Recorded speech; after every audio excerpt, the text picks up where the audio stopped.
Hi everyone. In today's class, I'll be discussing the preamble of the Constitution. You know, in this class, I'll be discussing at first what is preamble. पहले हम लोग समझने की कोशिश करेंगे कि preamble क्या है, उसका मीनिंग समझने की कोशिश करेंगे. Secondly, I will discuss the preamble of the Indian Constitution. ये preamble जो है Indian Constitution का वो कैसा है, that means उसमें क्या क्या चीज़ लिखा हुआ है. And thirdly, I will be discussing the key concept which are there in the preamble of the Indian Constitutions. What is preamble? At first the question arises here that what is preamble? Preamble is nothing but it is an introduction or preface of the Constitution. मतलब preamble क्या है? वो एक introduction है और preface है किसी भी constitution का. So as you can see in the blackboard, I have already written that preamble is an introduction or preface to the Constitution. That means preamble consists of summary और essence to the constitution.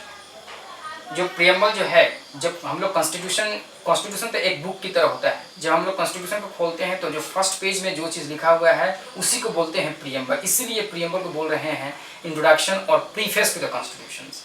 So entire जितना भी चीज़ है constitution में लिखा हुआ, after reading the preamble, in a summary, if you look at the preamble, then you can we can know the entire thing what is written in the Constitution. That is why I am telling you that preamble is nothing but it is a summary or essence to the Constitution. It is also said that actually preamble is the soul of the Constitution. That means एक आत्मा जिसको बोलते हैं soul. Or we can say that preamble is an identity card of the Constitution. Identity card means कि after reading the preamble we come to know the entire thing which are written in the Constitution of India. So this is actually the meaning of the preamble. That means preamble is the introduction or preface to the constitutions. Now our preamble, that is in the Indian preamble, is based on the objective resolution, and this objective resolution was moved by Pandit Jawaharlal Nehru and it was finally accepted by the Constituent Assembly. So our preamble starts with the people of India. As you can see in the blackboard, I have written already. That is the preamble of the Indian Constitution starts with the people of India. We the people of India having solemnly resolved to constitute India into a sovereign, socialist, secular, democratic republic and to secure to all its citizens justice, liberty, equality and fraternity. On this 26th day of 1949, we do hereby adopt, enact and give to ourselves to these constitutions. So, this way actually the preamble of the Indian Constitutions was written. Now, coming back to the key concept which are written in the preamble, जैसे कि मैंने बताया कि हम लोग की concept के बारे में जानने की कोशिश करेंगे कि जो preamble में लिखा हुआ है. Preamble, the first key concept which are written in the Constitution, or we can say the preamble, is the sovereign. Now, what is the meaning of sovereign? Sovereign means, that India is neither a dependency or dominion of any other nations, but India will be an independent nation. Means कि India जो होगा, sovereign का मतलब होता है कि independent होना, ठीक है? किसी भी दूसरे कंट्रीज के ऊपर डिपेंडेंट नहीं रहना. सो ये हम लोग प्रेमल में डायरेक्टली लिख दिया गया है कि जो इंडिया जो है वो इंडिपेंडेंट स्टेट होगा, इंडिपेंडेंट नेशन होगा और जितने भी चीज़ होगा इंडिया में एक्सटर्नली और इंटरनली डिसाइड करने का वो सिर्फ इंडिया ही डिसाइड करेगा, किसी दूसरे कंट्री इंडिया के लिए डिसाइड नहीं करेगा. ठीक है, तो इसी का मतलब होता है sovereign. Okay, now coming back to the second concept or we can key concept of the preamble, that is the socialist. Socialist, this word included in the preamble of the Indian Constitution by the 42nd Amendment Act of 1976. मतलब कि 42nd Amendment Act 1976 से इस term को include किया गया था preamble में. Socialist, notably actually, when we look at the socialism, Indian brand of socialism is a democratic socialism. That is, there are two types of socialism. That means socialism, the democratic socialism and communist socialism, or we can say state socialism. जो India ने adopt किया था वो democratic socialism को adopt किया था. अच्छा, ये डेमोक्रेटिक सोशलिज्म क्या है मैं एक्सप्लेन कर रहा हूँ. First of all communist socialism और we can say state socialism किसको बोलते हैं? कम्युनिस्ट और state socialism no means the nationalisation of the production and distribution and abolition of private property. मतलब कि जितने भी चीज़ हैं, कम्युनिस्ट सोशलिज्म बोलता है कि जितने भी चीज़ हैं वो नेशनलाइजेशन होगा, that means national centre decide करेगा। एंड वहाँ पे स्टेट सोशलिज्म और we can say communist socialism में प्राइवेट प्रॉपर्टी को कोई अलाउ नहीं होता है। On the other hand, democratic socialism means where both private and public sector coexist side by side. India adopted the democratic socialism, and this democratic socialism, why India adopted, there is one reason. India wanted to end the poverty, ignorance, disease and inequality from society, and that is why India adopted a democratic brand of socialism. Clear now? The third key concept is secular. This secular, the word secular is also included in the preamble of the Indian Constitution by making an amendment. That is, by making the 42nd Amendment Act of 1976, the word secular was incorporated, or we can say included in the preamble of the Indian Constitution.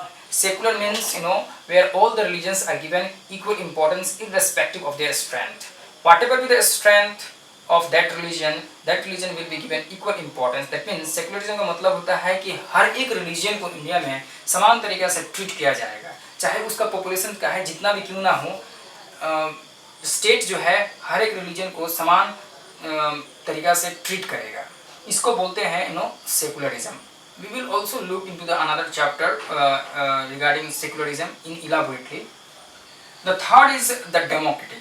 Democratic means the democratic polity, as stipulated in the preamble of the Indian Constitution. It says that the supreme power in India will be given to the people. That means the people will decide who will rule this country. As you know that there are two types of democracy. One is the direct democracy and the other is the indirect democracy. So India adopted an indirect democracy. That means here in India the representatives are selected by the people and they make the laws on behalf of the people. That is called as what? Indirect democracy. And direct democracy means where the people elected their representatives directly. Republic means a democratic polity classified into two types. One is the monarchy and the other is the republic. Now Republic का मतलब समझने से पहले हम लोग पहले monarchy का मतलब समझते हैं। मोनार्की क्या होता है?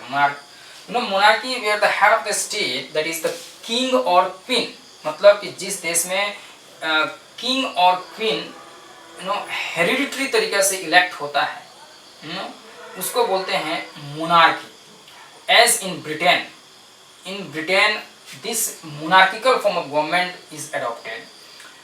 Republic means where the head of the state is elected by the people, for a fixed term.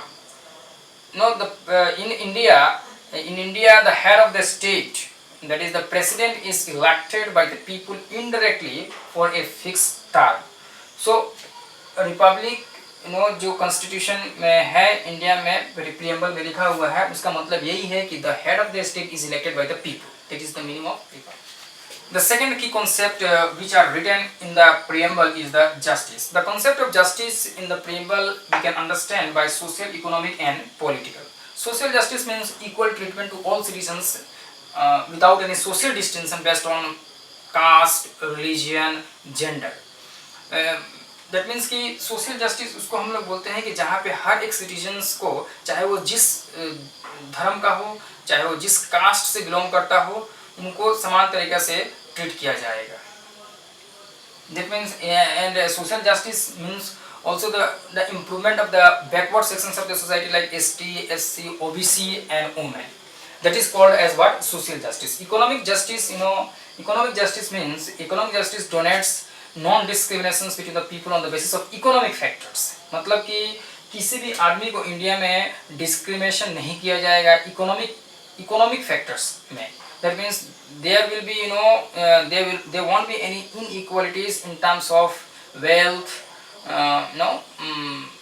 wage and property. Political justice means all the citizens should be given equal political rights. Equal political rights means मतलब India में हर एक इंसान को political right दिया जाएगा, समान तरीके का पॉलिटिकल राइट दिया जाएगा. दैट मीन्स सबको वोटिंग का अधिकार दिया जाएगा if they attend the age of 18 years. Moreover, they will have an equal say or equal access in the government, and they will have an equal opinion about the government. Now coming back to the next concept, that is the liberty, which are written in the preamble. Liberty means absence of restraint in the activities of the individuals. but liberty का मतलब होता है कि हर इंसान को जो भी वो एक्टिविटीज करना चाहे वो उसमें कोई बाधा क्रिएशन ना हो. That means absence of restraint in the activities of the individuals. The preamble secures to all citizens liberty of thought, expressions, belief, faith, worship. जो इंडिया में जो है प्रियम्बल, उसमें क्या लिखा हुआ है लिबर्टी के ऊपर में. दैट मीन्स हर एक सिटीजन्स को उसको बोलने का अधिकार दिया जाएगा, वर्शिप करने का अधिकार दिया जाएगा. सो ये डायरेक्टली हम लोग प्रियम्बल में लिखा हुआ है. Now the next is equality. Equality means absence of special privileges. Absence of special privileges means कि इंडिया में कोई भी इंसान को स्पेशल तरीका से ट्रीट नहीं किया जाएगा, चाहे वो कम्युनिटी क्यों ना हो. मतलब कि हर एक कम्युनिटीज़ के आदमी को या हर एक कम्युनिटीज़ को समान तरीके से ट्रीट किया जाएगा. That means absence of special treatment or special preferences. That means preferences will not be given to one particular communities, but equal preferences should be given to all the communities people. In the preamble secures to all citizens liberty, equality in terms of status and opportunities. जो preamble जो है वो हर एक को समान that means status जो है देने का अधिकार को बोलता है और सबको इक्वल अपॉर्चुनिटीज दिया जाए, इसके बारे में भी प्रियम्बल में डायरेक्टली लिखा गया है. So that is why I am telling that in the preamble equality of status and opportunities is directly mentioned. The last concept which are written in the preamble of the constitution is fraternity. Fraternity means a sense of brotherhood. In India, the Indian constitution achieve this fraternities, the concept of fraternity by giving by the method of single citizenship. मतलब कि जो India में है, India constitution fraternity को हर एक इंसान को single citizenship दे के इस जो फ्रेटर्निटी है इस कंसेप्ट को अडॉप्ट किया है ताकि इंडिया में इंटीग्रिटीज और यूनिटी को बना रहे. दैट मीन्स जो यूनिटी जो है इंडिया का कॉमन ब्रदरहुड उसको क्रिएट करने के लिए इस डायरेक्टली कॉन्स्टिट्यूशन में लिखा गया है. Even one of the fundamental duties of the constitution of India is that all the citizens should try to promote harmony and peace in India. ये भी एक कॉन्सेप्ट मैंने दिया गया है प्रियम्बल में. मैंने जैसा कि बताया कि पूरा कॉन्स्टिट्यूशन में जितना भी चीज़ है अगर हम लोग प्रियम्बल को अगर अच्छे तरीके से समझ लेते हैं, प्रियम्बल के बारे में जान लेते हैं तो हम लोग कॉन्स्टिट्यूशन के बारे में समझ लेंगे. इसलिए मैंने पहले बताया कि कॉन्स्टिट्यूशन क्या है, कॉन्स्टिट्यूशन प्रियम्बल क्या है. Preamble it is nothing but it is an introduction और a preface to the constitution. Leaving this actually we will also discuss in details in your part B like the term justice, liberty, equality और इसके बारे में secularism के बारे में हम लोग डिटेल्स में नेक्स्ट दूसरा चैप्टर में हम लोग पढ़ाई करेंगे. फिलहाल मैंने जिस्ट में बताया कि क्या है प्रियम्बल के अंदर में कैसे लिखा हुआ है. But please remember that our preamble that is preamble of the Indian constitution start with the people of India. This is very very important. So in our related with this, if you have any doubt then you are free to ask. Thank you very much.